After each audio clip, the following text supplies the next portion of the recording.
साकी साहब की हाल चाल ने जी? अल्हम्दुलिल्लाह। अच्छा, मैं ना बड़े बड़े वड्डे गुलूकार सुने ने, रिकॉर्ड किए ने ते अपने चैनल ते अपलोड भी किए ने। बड़ी हीर सुन ली है। ਜਿਹੜਾ ਬੰਦਾ ਵੀ ਹੀਰ ਸ਼ੁਰੂ ਕਰਦਾ ਨਾ ਜਨਾਬ, ਜਾਂ ਤਾਂ ਸੈਤੀ ਤੇ ਜੋਗੀ ਦੀ ਲੜਾਈ ਸ਼ੁਰੂ ਹੋ ਜਾਂਦੀ ਹੈ, ਜਾਂ ਹੀਰ ਤੇ ਰਾਂਝੇ ਦੇ ਮੁਕਾਲਮੇ ਸ਼ੁਰੂ ਹੋ ਜਾਂਦੇ ਨੇ, ਜਾਂ ਕੈਦੋ ਦੇ ਕੋਈ ਵਿੱਚ ਬਿਆਨ ਸ਼ੁਰੂ ਹੋ ਜਾਂਦੇ ਨੇ, ਜਾਂ ਹੀਰ ਤੇ ਕਾਜ਼ੀ ਦੇ ਬਿਆਨ ਸ਼ੁਰੂ ਹੋ ਜਾਂਦੇ ਨੇ। ਜੀ ਮੈਂ ਤਕਰੀਬਨ ਹੁਣ ਤੱਕ ਨਾ ਕਿਸੇ ਕੋਲੋਂ ਬਾਬੇ ਦਾ ਜਿਹੜਾ ਬਾਬੇ ਨੇ ਲਿਖਿਆ ਨਾ ਵੀ ਹੀਰ ਜੱਟੀ ਸੋਹਣੀ ਕਿੱਡੀ ਸੀ, ਜੀ ਤਕਰੀਬਨ ਉਹ ਹੀਰ ਦੀ ਤਾਰੀਫ ਉਹ ਅੱਜ ਤੁਸੀਂ ਸੁਣਾਓ ਨਾ ਤੇ ਫਿਰ ਮਜ਼ਾ ਆਵੇ। ਹੀਰ ਕਿੰਨੀ ਕੁ ਸੋਹਣੀ ਸੀ ਵੀ ਜਿਹੜਾ ਹੀਰ ਦੇ ਪਿੱਛੇ ਇੰਨੀਆਂ ਕਿਤਾਬਾਂ ਛਪੀਆਂ, ਬਾਬੇ ਨੇ ਵੀ ਕਮਾਲਾਂ ਕਰ ਛੱਡੀਆਂ। ਤੇ ਜਿਹੜਾ ਬਾਬੇ ਨੇ ਤਾਰੀਫ ਲਿਖੀ ਨਾ, ਆਂਦੇ ਨੇ ਬਾਬੇ ਨੇ ਕਮਾਲ ਕਰ ਛੱਡੀ, ਉਹ ਹੀ ਸੁਣਾਓ ਅੱਜ ਤੁਸੀਂ। हाँ हीर मेहर साहब, सब तो पहले मैं दोस्तों गुजारिश करांगा कि इस चैनल सबसक्राइब जरूर करा करो, क्योंकि मेहर साहब पंजाब स्पैशल चैनल के ओनर ने और इन्हों का कलाम दुनिया भर से सुनिया जाता है। दोस्तों गल है कि इन्हों के कलाम नूं, इन्हों के चैनल नूं, इन्हों के वीडियो नूं शेयर ते लाइक जरूर करा करो। हाँ जी, बहुत मेहरबानी। अच्छा मेहर साहब, गल तुहाडी बिल्कुल ठीक है कि वाकई जिहड़े लोग गायक हजरात ने वो बहुत घट ऐसी शायरी पढ़ते हैं। मेरी नज़र च जिहड़ी कलाम दा तुसां जिस बंद की तुसीं सिफारिश की है, जिस बंद की तुसीं डिमांड की, हाँ जी, ये वाकई बहुत घट पढ़िया। हाँ जी। तो मेरी नज़र दे विच ऐसी तारीफ किसी मुटियार दी, किसी खूबसूरत औरत दी तारीफ वारिस शाह तो वध किसी ने नहीं। वाह क्या बात। इस किताब दे विच उन्हां दा शेर काफ़ी मुश्किल शेर है, मैं निकाल के ते तुहाडे सामने ਇਹ ਇਸ ਤਰੀਕੇ ਨਾਲ ਸੁਣਾਓ ਵੀ ਲੋਕਾਂ ਨੂੰ ਪਹਿਲੇ ਸਮਝ ਆਵੇ, ਉਸ ਤੋਂ ਬਾਅਦ ਤੁਸੀਂ ਸਾਨੂੰ ਪੂਰੀ ਸੁਰ ਦੇ ਵਿੱਚ ਸੁਣਾਉਣਾ ਹੈ। ठीक है, यानी तुसीं चाहंदे हो ਪਹਿਲੇ ਸਮਝਾਓ ਇਹ। लफ्ज़ी ਹਾਂ ਸਾਡੇ ਵੇਖਣ ਵਾਲਿਆਂ ਨੂੰ ਸਮਝ ਆਵੇ। ठीक है। बादशाह साहब का यह कलाम है जिंदे च हीर की तारीफ की है, तो हीर की तारीफ इस तरीके नाल की बादशाह ने, दुनिया का कोई शायर भी इस तरह तारीफ नहीं करता। क्या बात। सब तो पहले बंदे तारीफ हीर। हाँ बादशाह फरमाने ने होंठ सुरख याकूत जिऊं लाल चमका, हाँ ठोडी सेब वलायती सार विच। जिथे तुहानू ना समझ आ गया, अपने व्यूअर्स नू दसना चाहो कि इस लफ्ज़ का मतलब की तुसीं पुछ सकदे हो। दंद चंबे दी लड़ी के हंस मोती, वाह दाने निकले हुसन अनार विच। वाह क्या बात। नक अलफ हुसैनी दा पीपल आए, जुल्फ नाग खजाने दी बार विच। अच्छा, इहदे च लफ्ज़ है पीपल आए, अल्लफ हसैनी। हाँ, नक अलफ हुसैन।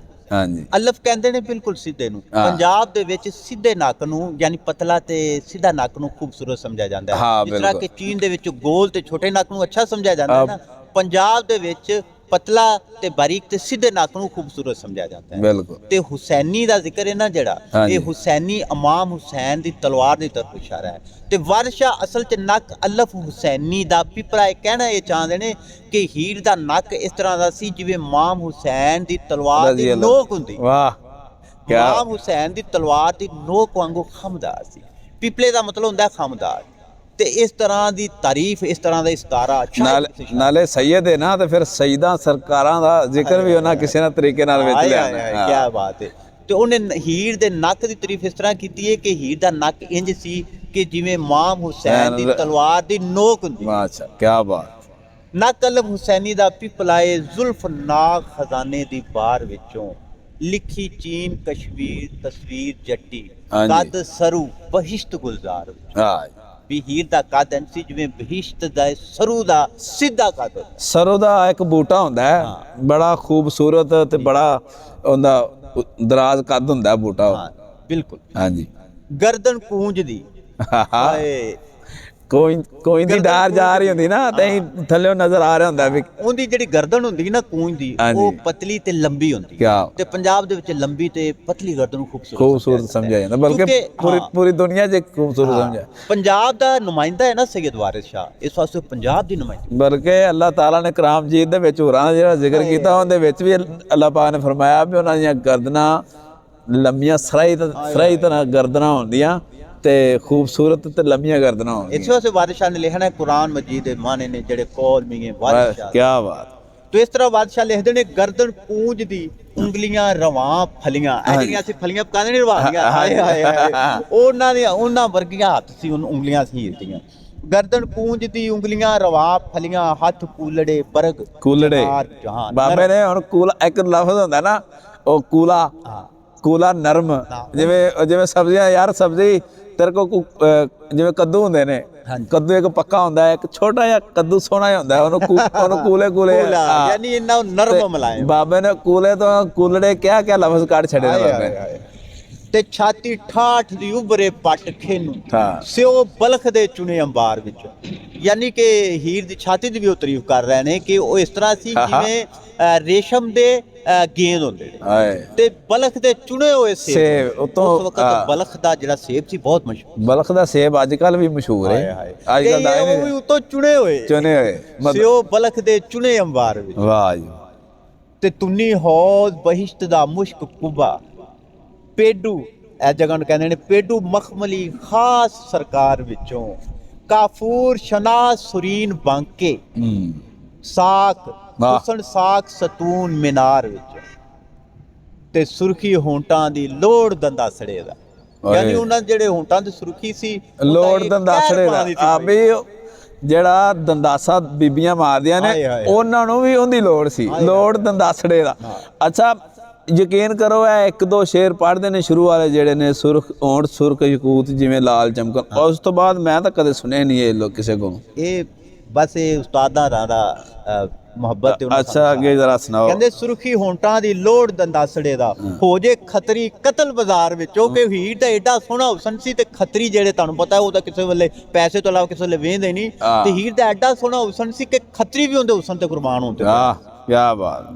ਬਾਹਾਂ ਵੇਲਣੇ ਵੇਲੀਆਂ ਗੁੰਨ ਮੱਖਣ, ਆਏ ਹਾਏ ਵਾਹ ਜੀ ਵਾਹ। ਬਾਹਾਂ ਵੇਲਣੇ ਵੇਲੀਆਂ ਗੁੰਨ ਮੱਖਣ ਛਾਤੀ ਸੰਗੇ ਮਰ ਮਰ ਗੰਗ ਧਾਰ ਵਿੱਚੋਂ ਤੇ ਸ਼ਾਹ ਪਰੀ ਦੀ ਭੈਣ ਪੰਜ ਫੂਲ ਰਾਣੀ ਗੁੱਜੀ ਰਹੇ ਨਾ ਹੀਰ ਹਜ਼ਾਰ ਵਿੱਚੋਂ। ਹਾਏ ਸਈਆਂ ਨਾਲ ਲਟਕਦੀ ਮਾਨ ਮੱਤੀ ਜਿਵੇਂ ਹਰਨੀਆਂ ਤਰੱਠੀਆਂ ਪਾਰ ਵਿੱਚ। ਵਾਹ। ਕਹਿੰਦਾ ਕਿ ਸਈਆਂ ਦੇ ਨਾਲ ਉਹ ਇੰਝ ਆਉਂਦੀ ਸੀ ਕਿ ਜਿਵੇਂ ਹਰਨਾਂ ਦੇ ਨਾਲ ਉਹ ਆ ਰਹੀ, ਜਿਵੇਂ ਹਰਨੀਆਂ ਦੇ ਨਾਲ ਉਹ ਜੰਗਲ ਦੇ ਵਿੱਚੋਂ ਹਰਨੀਆਂ ਦੇ ਨਾਲ ਜਿਵੇਂ ਬਾਹਰ ਦੇ ਵਿੱਚ ਹਰਨੀਆਂ ਫਿਰਦੀਆਂ ਨਾ, ਆਏ ਆਏ ਇਸ ਤਰ੍ਹਾਂ ਹੀਰ ਆ ਰਹੀ। ਹਾਏ ਲੰਕਾ ਬਾਗ ਦੀ ਪਰੀ ਕੇ ਇੰਦਰਾਂ ਦੀ ਹੂਰ ਨਿਕਲੀ ਚੰਨ ਅਨਵਾਰ ਵਿੱਚੋਂ। ਵਾਰਿਸ਼ਾ ਕਹਿੰਦੇ ਨੇ ਹੂਰ ਏਡੀ ਸੋਹਣੀ ਹੀ ਲੱਗਦਾ ਕਿ ਚੰਨ ਦੇ ਨੂਰ ਨਾਲ ਬਣਾਈ। ਵਾਹ। ਲੰਕਾ ਬਾਗ ਦੀ ਪਰੀ ਕੇ ਇੰਦਰਾਨੀ ਹੂਰ ਨਿਕਲੀ ਚੰਨ ਅਨਵਾਰ ਵਿੱਚੋਂ ਪੁਤਲੀ ਭੇਖਣੇ ਦੀ ਨਕਸ਼ ਰੂਮ ਵਾਲੇ। ਭੇਖਣਾ ਪਤਾ ਕਿਹਨੂੰ ਕਹਿੰਦੇ ਨੇ? ਭੇਖਣਾ ਜਿਹੜਾ ਪੁਤਲੀ ਘਰ ਦਾ ਪੁਤਲੀਆਂ ਦਾ ਤਮਾਸ਼ਾ ਕਰਨ ਵਾਲਾ ਬੰਦਾ ਸੀ ਨਾ, ਉਹਨੂੰ ਭੇਖਣਾ ਕਹਿੰਦਾ ਸੀ। ਤੇ ਉਸ ਵਕਤ ਸਭ ਤੋਂ ਜ਼ਿਆਦਾ ਪੁਤਲੀ ਨੂੰ ਸੋਹਣਾ ਕਿਹਾ ਜਾਂਦਾ ਸੀ। ਤੇ ਵਾਰਿਸ ਸ਼ਾਹ ਨੇ ਇਸ ਵਾਸਤੇ ਉਹਦੀ ਤਰਫ ਇਸ਼ਾਰਾ ਕੀਤਾ ਹੈ ਕਿ ਪੁਤਲੀ ਭੇਖਣੇ ਦੀ, ਹੀਰ ਇਸ ਤਰ੍ਹਾਂ ਦੀ ਸੀ ਕਿਵੇਂ ਭੇਖਣੇ ਦੀ ਪੁਤਲੀ ਹੁੰਦੀ ਹੈ। ਕੀ ਬਾਤ। ਨਕਸ਼ ਰੂਮ ਵਾਲੇ ਲੱਦਾ ਪਰੀ ਨੇ ਚੰਨ ਉਜਾੜ। ਰੂਮ ਵਾਲੇ ਕਿਉਂ ਲਿਖਿਆ ਬਾਬਾ? ਰੂਮ ਵਾਲੇ ਇਸ ਵਾਸਤੇ ਲਿਖਿਆ ਕਿ ਰੂਮ ਦੇ ਵਿੱਚ ਜ਼ਿਆਦਾ ਖੂਬਸੂਰਤ ਲੋਕ, ਰੂਮ ਦੇ ਵਿੱਚ ਰੂਮ ਦੀ ਦੇਵੀ, ਰੂਮ ਦੇ ਦੇਵਤਾ, ਰੂਮ ਦਾ ਹੁਸਨ ਹੈ ਨਾ ਜਿਹੜਾ ਉਹ ਬਹੁਤ ਜ਼ਿਆਦਾ ਮਸ਼ਹੂਰ ਹੈ। ਤੇ ਪੁਤਲੀ ਭੇਖਣੇ ਦੀ ਇਸ ਵਾਸਤੇ ਕਿਹਾ ਗਿਆ ਕਿਉਂਕਿ ਪੁਤਲੀ ਪੰਜਾਬ ਦੇ ਵਿੱਚ ਬਹੁਤ ਜ਼ਿਆਦਾ ਖੂਬਸੂਰਤ ਲੜਕੀ ਨੂੰ ਜਾਂ ਖੂਬਸੂਰਤ ਨੂੰ ਕਿਹਾ ਜਾਂਦਾ। ਵਾਹ। ਅਪਰਾਧ ਤੇ ਊਂਦ ਵਲਟ ਮਿਸਰੀ ਚਮਕ ਨਿਕਲੇ ਮਿਆਨ ਦੀ ਧਾਰ ਵਿੱਚੋਂ, ਜਿਵੇਂ ਮਿਆਨ ਦੇ ਵਿੱਚੋਂ ਤਲਵਾਰ ਕੱਢੀ ਨਾ ਚਮਕਦੀ ਹੋਈ, ਜਦੋਂ ਉਹਦੇ ਤੇ ਰੋਸ਼ਨੀ ਪੈਂਦੀ ਤੇ ਉਹਦੇ ਚਲਕੋਰੇ ਵੱਜਦੇ। ਕਹਿੰਦੇ ਹੀਰ ਆਂਦੀ ਸੀ ਜਿਵੇਂ ਇੰਜ ਲੱਗਦੀ ਸੀ ਜਿਵੇਂ ਚਮਕਦੀ ਹੋਈ ਮਿਸਰ ਦੀ ਤਲਵਾਰ ਨਿਕਲੀ। ਵਾਹ। ਜੋ ਕੋਈ ਵੇਖਦਾ ਉਸ ਦੇ ਹੁਸਨ ਤਾਈ ਜ਼ਖਮ ਲੱਗਦਾ ਉਸ ਤਲਵਾਰ ਵਿੱਚੋਂ, ਤੇ ਮੱਥੇ ਆਣ ਲੱਗਣ ਜਿਹੜੇ ਭੌਰ ਆਸ਼ਿਕ। ਹਾਏ ਤੇਰੇ ਮੇਰੇ ਵਰਗੇ ਜਿਹੜੇ ਭੌਰ ਆਸ਼ਿਕ ਉਹਦੇ ਮੱਥੇ ਲੱਗ ਜਾਣ ਨਾ ਤਾਂ ਉਹ ਉੱਥੇ ਹੀ ਕੁਰਬਾਨ ਹੋ ਜਾਂਦੇ ਨੇ। ਮੱਥੇ ਆਣ ਲੱਗਣ ਜਿਹੜੇ ਭੌਰ ਆਸ਼ਿਕ ਨਿਕਲ ਜਾਣ ਤਲਵਾਰ ਦੀ ਧਾਰ ਵਿੱਚੋਂ। ਇਸ਼ਕ ਬੋਲਦਾ ਨੱਡੀ ਦੇ ਥਾਂ ਥਾਈ। ਵਾਹ। ਹੀਰ ਦੇ ਥਾਂ ਤੋਂ ਰੂਮ ਚੋਂ ਦਾ ਇਸ਼ਕ ਬੋਲਦਾ। ਇਸ਼ਕ ਬੋਲਦਾ ਨੱਡੀ ਦੇ ਥਾਂ ਥਾਈ ਰਾਗ ਨਿਕਲਦਾ ਜ਼ੀਲ ਦੀ ਤਾਰ ਵਿੱਚੋਂ। ਫਿਰੇ ਛਨਕਦੀ ਚਾਹ ਦੇ ਨਾਲ ਜੱਟੀ, ਚੜਿਆ ਗਜ਼ਬ ਦਾ ਕਟਕ ਕੰਧਾਰ ਵਿੱਚੋਂ। ਤੇ ਕੀ ਕੁਝ ਵੇਖੀਏ ਰੱਬ ਵਹਾਉਂਦਾ ਏ ਇਹਨਾਂ ਕੁਆਰੀਆਂ ਦੇ ਅਲੋਕਾਰ। ਅੱਛਾ, ਅਲੋਕਾਰ ਲਫ਼ਜ਼ ਦਾ ਮਤਲਬ ਹੁੰਦਾ ਲਸ਼ਕਰ, ਯਾਨੀ ਕੁਆਰੀਆਂ ਦੇ ਲਸ਼ਕਰ ਦੇ ਵਿੱਚੋਂ ਅਸੀਂ ਕੀ ਵੇਖਣਾ ਹੈ। ਲੋਕ ਅਲੋਕਾਰ ਨੂੰ ਕੁਝ ਹੋਰ ਸਮਝਦੇ, ਅਲੋਕਾਰ ਨੂੰ ਸਮਝਦੇ ਨੇ ਜਿਹੜੀ ਬਹੁਤ ਆਲਾ ਚੀਜ਼ ਉਹ ਬੜਾ ਅਲੋਕਾਰ ਹੈ ਤੇ ਬੜਾ ਇਸ ਤਰ੍ਹਾਂ, ਲੇਕਿਨ ਇਹਦਾ ਅਸਲ ਮਤਲਬ ਹੈ ਲਸ਼ਕਰ। ਕੀ ਕੁਝ ਵੇਖੀਏ ਰੱਬ ਵਖਾਉਂਦਾ ਏ ਇਹਨਾਂ ਕੁਆਰੀਆਂ ਦੇ ਅਲੋਕਾਰ। ਮਤਲਬ ਬਾਦਸ਼ਾਹ ਨੇ ਬਹੁਤ ਖੂਬਸੂਰਤ ਲਿਖਿਆ, ਲਿਖਦੇ ਨੇ ਕਜ਼ਿਲ ਬਾਸ਼ ਜਲਾਦ ਸਵਾਰ ਖੂਨੀ ਵਾਹ ਨਿਕਲ ਦੌੜਿਆ ਉਰਦ ਬਾਜ਼ਾਰ ਵਿੱਚੋਂ, ਵਾਰਿਸ ਸ਼ਾਹ ਜਾਨ ਨੈਣਾ ਦਾ ਦਾ ਲੱਗੇ, ਕੋਈ ਬਚੇ ਨਾ ਇਸ ਜੂਏ ਦੀ ਹਾਰ ਵਿੱਚ। ਜੂਏ ਦੀ ਜੂਏ ਮਤਲਬ ਇਸ ਦਿਲ ਨੂੰ ਕਿਹਾ ਗਿਆ ਹੈ, ਜੂਏ ਹਾਂ ਕਿ ਜਦੋਂ ਹੀਰ ਦੇ ਨੈਣਾ ਦਾ ਦਾ ਲੱਗਦਾ ਹੈ ਤੇ ਫਿਰ ਕੋਈ ਵੀ ਉਸ ਦਿਲ ਨੂੰ ਹਾਰਨ ਤੋਂ ਬਗੈਰ ਨਹੀਂ ਰਹਿ ਹਾਏ ਜਮੈਲ ਸਾਹਿਬ। ਇਹ ਕਜ਼ਲਬਾਸ਼ ਕੀ ਹੈ?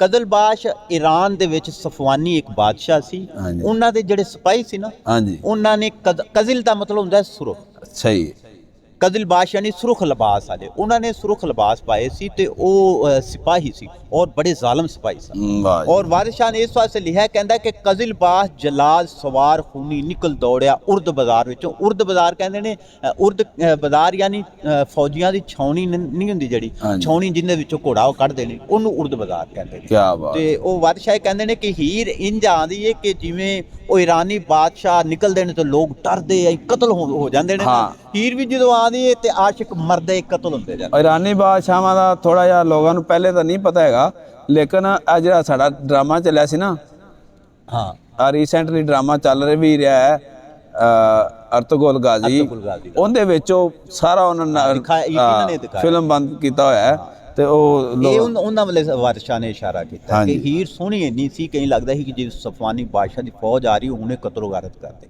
ਇੱਥੇ ਹੀਰ ਦੇ ਹੁਸਨ ਦੀ ਤਰਫ ਇਸ਼ਾਰਾ ਹੈ। ਇੰਨੀ ਹੀਰ ਸੋਹਣੀ ਸੀ ਤੇ ਰਾਂਝੇ ਨੂੰ ਵੇਖ ਕੇ ਫਿਰ ਵੀ ਰਾਂਝਾ ਕਿੰਨਾ ਸੋਹਣਾ ਸੀ। ਰਾਂਝਾ ਹੀਰ ਉਹਦੇ ਤੇ ਰਹਿ ਗਈ ਤੇ ਰਾਂਝਾ ਉਹਦੇ ਤੇ ਰਹਿ ਗਿਆ। ਦੋਵੇਂ ਅੱਲਾ ਦੇ ਬੰਦੇ। ਲਓ ਜੀ ਦੋਸਤੋ, ਉਮੀਦ ਹੈ ਕਿ ਤੁਹਾਨੂੰ ਇਹ ਜ਼ਰੂਰ ਪਸੰਦ ਆਇਆ ਹੋਵੇਗਾ ਕਲਿੱਪ ਸਾਡਾ, ਤੇ ਇਹਨੂੰ ਜ਼ਰਾ ਲਾਈਕ ਜ਼ਰੂਰ ਕਰੋ ਤੇ ਕਮੈਂਟ ਵਿੱਚ ਦੱਸੋ ਅਸੀਂ ਤੁਹਾਨੂੰ ਆਇੰਦਾ ਕਲਿੱਪ ਦੇ ਵਿੱਚ ਕਿਹੜਾ ਬੰਦ ਸੁਣਾਈਏ ਜਿਹੜਾ ਤੁਹਾਨੂੰ ਜ਼ਿਆਦਾ ਪਸੰਦ ਹੈ, ਕਿਉਂਕਿ ਜਿਹੜੇ ਬਹੁਤ ਹੀਰ ਖਤਮ ਹੁੰਦੀ ਜਾਂਦੀ ਹੈ। ਜਿਹੜੇ ਸਾਡੇ ਪੁਰਾਣੇ ਪੰਜਾਬੀ ਬੋਲਣ ਵਾਲੇ ਨੇ, ਪੁਰਾਣੇ ਬਾਬੇ ਨੇ, ਉਹ ਸੁਣਦੇ ਨੇ, ਸਮਝਦੇ ਨੇ। ਅੱਜ ਕੱਲ੍ਹ ਦੀ ਜਿਹੜੀ ਨਵੀਂ ਨਸਲ ਹੈ ਸਾਡੀ, ਉਹਨਾਂ ਨੂੰ ਤਾਂ ਇੰਗਲਿਸ਼ ਤੇ ਉਰਦੂ ਦੀ ਪਈ, ਇੰਗਲਿਸ਼ ਆ ਜਾਵੇ, ਉਰਦੂ ਆ ਜਾਵੇ, ਪੰਜਾਬੀ ਜਿਹੜੀ ਉਹਨੂੰ ਭੁੱਲ ਹੀ ਗਏ ਨੇ। ਤੇ ਬਹੁਤ ਸ਼ੁਕਰੀਆ ਜੀ, ਇਜਾਜ਼ਤ ਦਿਓ, ਅੱਲਾ ਹਾਫਿਜ਼।